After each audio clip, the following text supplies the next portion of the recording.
Okay, so this is part, I don't know, I lost count. Doesn't matter. Anyway, I did all the EQ work on all the drivers, and I did it twice because I did it once, and of course you have to fix some other little stuff second time. So I run the EQ twice. I would like to share one tip that I found very useful. So basically, if you run the EQ once, let's open this one, for example. So this is just my EQ work on this. So for example, if you run the EQ once, you export the EQ settings, you import it here, and they appear all of them here, how much you have it. If you're gonna run the EQ the second time on REW, and you're gonna export settings, you're gonna have a second file. However, in the last video that I did, I opened that file. I actually opened this window and I manually copied the settings into DSP, because if you import those settings again, it's gonna overwrite all the ones that you did before. So I found a solution. Basically, when you export your EQ settings here, so for example, I have the first one, that's left tweeter first, and then I ran the tweeter second time, and it gives me the same. So if you can see, they're overlapping the filters, and if you import this one first and then this one second, it basically overwrites all the previous in the DSP. So what I did, I opened both because it's a simple txt file. You open it with a notepad, and then what I did, I basically copy all of them, and I am pasting everything here, paste, and then instead of these you just put 13, 14, and so on and so on, so on, and you have all those numbers. Then you save this file, and then you import this modified file, and then you have all the first ones EQ and the second ones as well. So this basically is saving you time.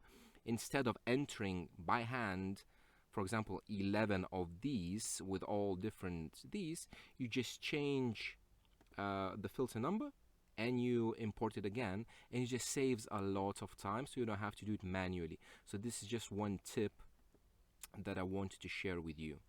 The second tip that I'm going to share with you today is, so these are all my measurements after 2 passes of EQ.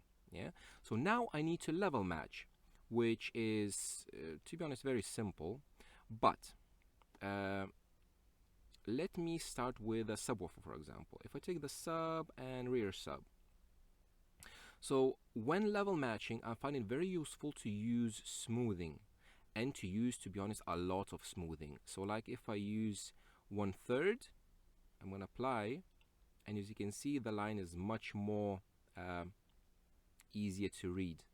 And then measurement actions, so this is gonna be the sub, so this is the first rear sub. I'm gonna take, let's start with -5. Yeah, -5 matches it perfectly. We can zoom in a bit, but it's not, yeah, so like something like this. So -4.9, yeah. So this, I'm gonna enter it in the DSP, for example, DSP. Rear sub is gonna be these two, and it's gonna be -5, because 4.9 I cannot put, so -5, yeah. And that will bring the level down where it's supposed to be. Exactly the same for the front sub. Let's take the, where is it, front subwoofer, and this one. So I'm gonna apply smoothing, 1/3, bam, measurement actions, front sub. This will need more. Let's start with -8. Oh, too much. Okay, let's bring it up. There we go. Something like this. So like on these drivers, plus minus like half a dB, it doesn't really matter. So 5.7, so it's gonna be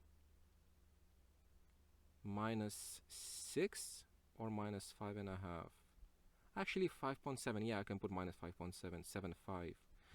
So front subwoofer minus 5.75. Yeah, perfect. And I will do exactly the same for other drivers.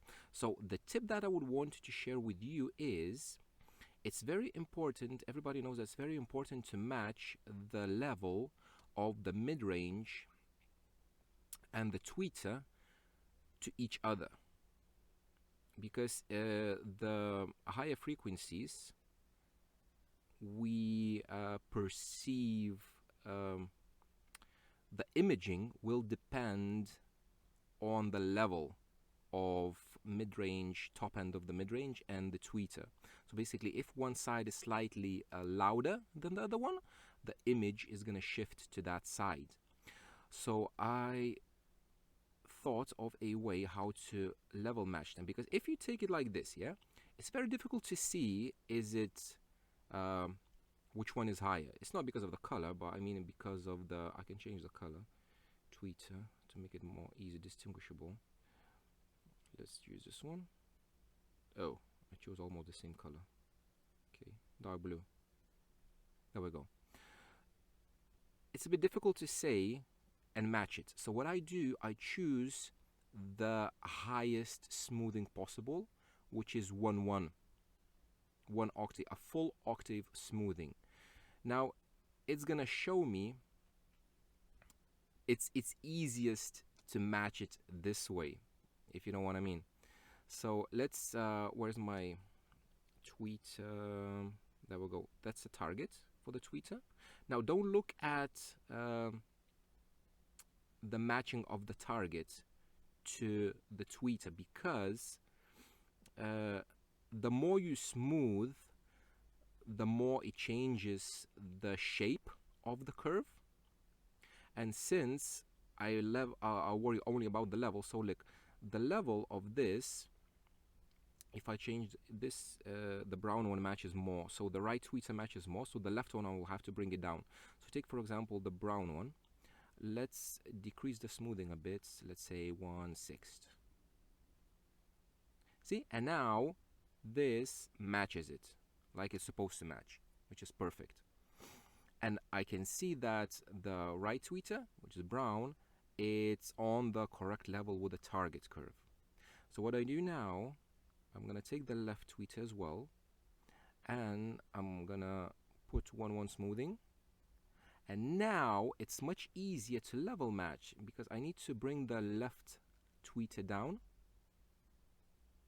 And as you can see, it's much easier to do, so it's like 1.5 dB down the left tweeter.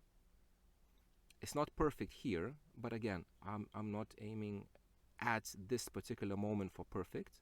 But as you can see, they match between themselves almost perfect. If I remove the smoothing like that, you can see it's more difficult to see the level. So this left tweeter, I need to bring it down 1.5. So let's do that. High left, 1.5 down, and now they're going to be level matched. And exactly the same for the mid-range. I'm going to close this one. So right tweeter right, mid left, mid right. Let's do this, and mid-range target curve. So now again, it's difficult to see, but it looks like it's spot on, right? But I'm going to remove the target curve, and I'm gonna smooth it as much as I can. 1 full octave smoothing, apply, and as you can see, the mids match up spot on, I want to say. So here we have a little bit difference, and here. So this is just 1 band of EQ, maybe 1 band of EQ here, but this level matching of these is perfect. So I'm going to leave it as it is. And now let's check the bass. Left bass, right bass. So they're not at the same level. And where is it? Mid bass. So the mid bass target curve is very, very low. so I need very little actually on these. So what I'm gonna do is, let's check the left is blue, yeah? Okay, so left, let's smooth it a bit. Let's smooth it, let like 1/6. Okay, and now zoom in and level match this. That's gonna be, which one, number 3? 3. I'm gonna bring it down by 8 dB, -8. There we go.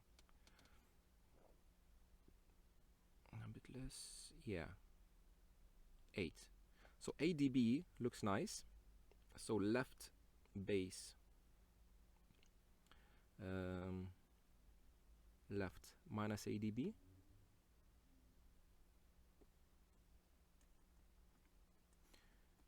Yeah, and now the right one. Sorry, here. So I'm gonna remove the target. I'm gonna choose the right base. Both of them, I'm gonna smooth both of them to full octave smoothing.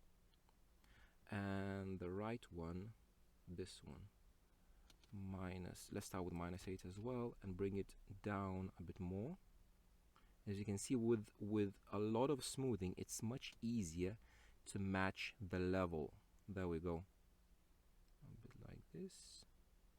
Yeah, something like that. Minus 10 dB.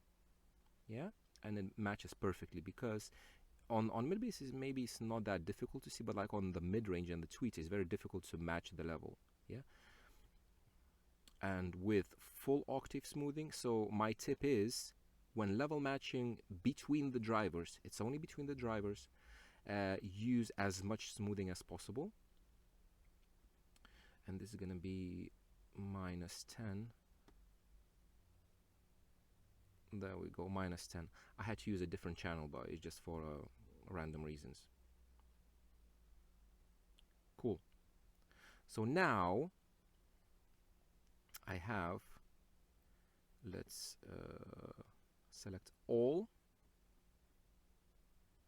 and let's choose just more manageable smoothing, which is going to be variable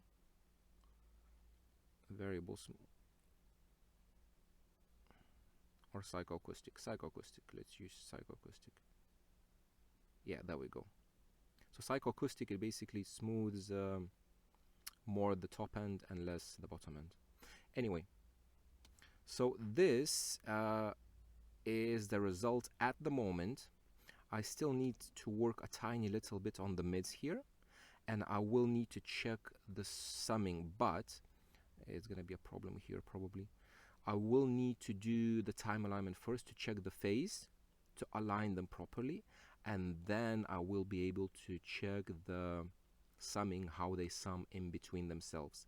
But so far, they're level matched and EQ'd. Just baby EQ, you can EQ to the death. Anything you want, you can EQ to death. But you know, for now, I think it's gonna be fine like that. So this is part whichever, whatever, and the next one is gonna be checking the timing and the phase, and on the last stage, we're just gonna check the summing. So what I want to do now is very quickly just check the EQ work. So I'm enabling everything on the DSP,